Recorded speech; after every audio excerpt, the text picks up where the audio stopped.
தமிழர்களாகிய நாம் மட்டும்தான் தமிழை தாய்மொழி என்று சொல்லிக் கொண்டிருக்கிறோம். தமிழுக்கு முதல்வடம்.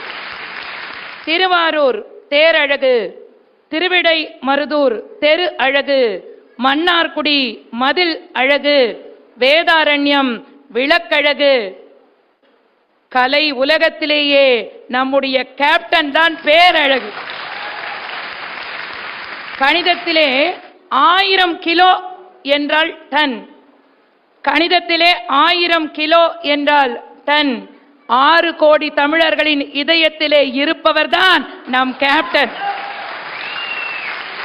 அப்படி அவர் என்ன காலில் விழ வைத்து கட்சி நடத்தி மேலே வந்தவரா? தன்னை நம்பி வந்த ஒவ்வொரு தமிழனையும் தலை நிமிர வைத்து கட்சி நடத்தியவர். ரஜினி சார்ட்ட போய் உங்க கொள்கை என்ன அப்படின்னு கேட்டா அவருக்கு தலை சுத்துது.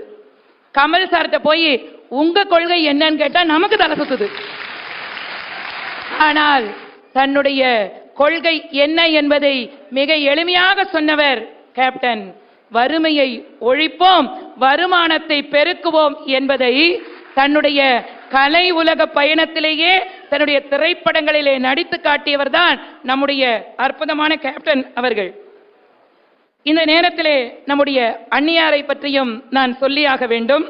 அன்னியார் அவர்கள் குறிப்பிட்டிருந்தார்கள், மீனாட்சி திருவிளையாடல் என்கிற படத்திலே கேப்டன் அவர்கள் நடித்துக் கொண்டிருந்த பொழுதுதான் என்னை அவர்கள் பெண் பார்க்க வந்தார்கள்.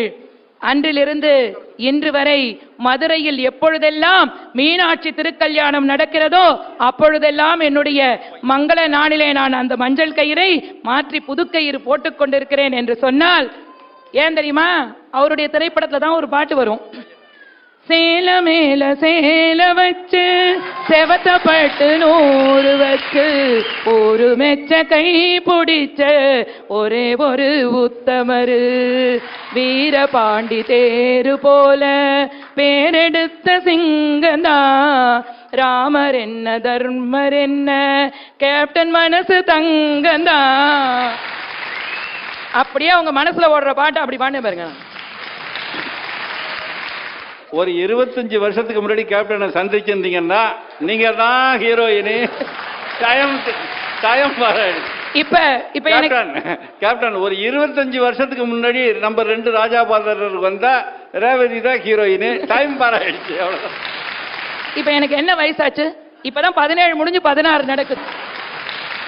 நடுவர் அவர்களே, ஒரு இளைஞன் எழுதுனா குடத்துக்கு ஓட்டு போட்டு, குங்கும சிமிழுக்கு ஓட்டு போட்டு, புடவைக்கு ஓட்டு போட்டு, ஃபுல் பாட்டிலுக்கு ஓட்டு போட்டு சர்க்காரை தேர்ந்தெடுத்தோம் நாங்க, இந்த தேசம் உருப்படுமா போங்கன்னு எழுதினானே, அதை மாற்றி வெற்றி முரசு கொட்டி தனக்கென்று ஒரு தனி இடத்தை பிடித்தவர் கேப்டன் என்பதை நாங்கள் ஒருபோதும் மறக்கவில்லை. ஆனா அதற்கெல்லாம் அடிப்படையாக இருந்தது அவருடைய கலைப்பணி என்பதை நாம் சொல்லித்தான் ஆக வேண்டும். அதாவது மிகப்பெரிய நடிகர்கள் எல்லாம் கூட, நான் ஐயாட்ட கேட்டு அதை கன்ஃபார்ம் பண்ணிக்கிட்டேன், மிகப்பெரிய நடிகர்கள் எல்லாம் கூட என்று தன்னை சொல்லிக் கொண்டவர்கள் எல்லாம் கூட தன்னுடைய 100வது படத்தை வெற்றி படமாக தந்ததில்லை. ஆனா யார் டைரக்ட் பண்ணுவா, யார் டைரக்ட் பண்ணுவான்னு காத்துட்டு இருப்பாங்களாம் பெரிய பெரிய இயக்குனர்களை நோக்கி. ஆனால் நம்முடைய கேப்டன் அவர்கள் தன்னுடைய 100வது படத்தை இயக்குவதற்கு யாரை தேர்ந்தெடுத்தார் என்றால் 23 வயது ஏழை இளைஞனாக தன்னை நாடி வந்த புலன் விசாரணை படத்தை எடுத்த RK செல்வமணி அவர்களைத்தான் தேர்ந்தெடுத்து அந்த படத்தை வெற்றி படமாக தந்தது மட்டுமல்ல, அவருடைய 50வது திரைப்படம் நீதியின் மறுபக்கம், அவருடைய 75வது திரைப்படம் சட்டம் ஒரு விளையாட்டு, அவருடைய 100வது திரைப்படம் கேப்டன் பிரபாகரன், அவருடைய 125வது திரைப்படம் உளவுத்துறை, அவருடைய 150வது திரைப்படம் அரசாங்கம். எல்லா படங்களையும் வெற்றி படங்களாக தந்து தன்னை நாடி வந்த இளம் இயக்குனர்களுக்கு அட்சய பாத்திரமாக இருந்தவர் தான் நம்முடைய கேப்டன் அவர்கள். ரொம்ப எளிமையா சொல்லணும்னா, காவல்துறை என்கிற அந்த துறையையே பெருமைப்படுத்தியவர் நம்முடைய கேப்டன் அவர்கள் தான். நான் எல்லாம் அந்த சேதுபதி IPS படத்தை கிட்டத்தட்ட 200 தடவைக்கு மேல பார்த்திருக்கிறேன். அதுல வந்து மீனா மாதிரி நான் இருக்கிறேன்னு கொஞ்சம் நிறைய பேர் சொன்னாங்க. கொஞ்சம் நம்பணும் அதெல்லாம்.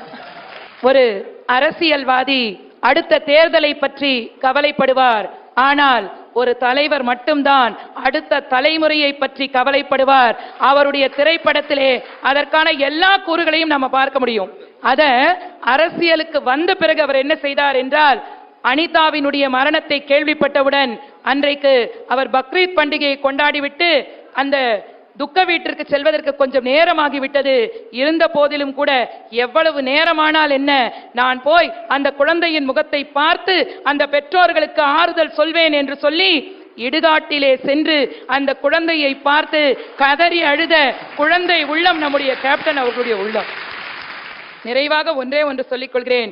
கப்பலுக்கு ஒரு கேப்டன் தான் இருக்க முடியும், விமானத்திற்கு ஒரு கேப்டன் தான் இருக்க முடியும்.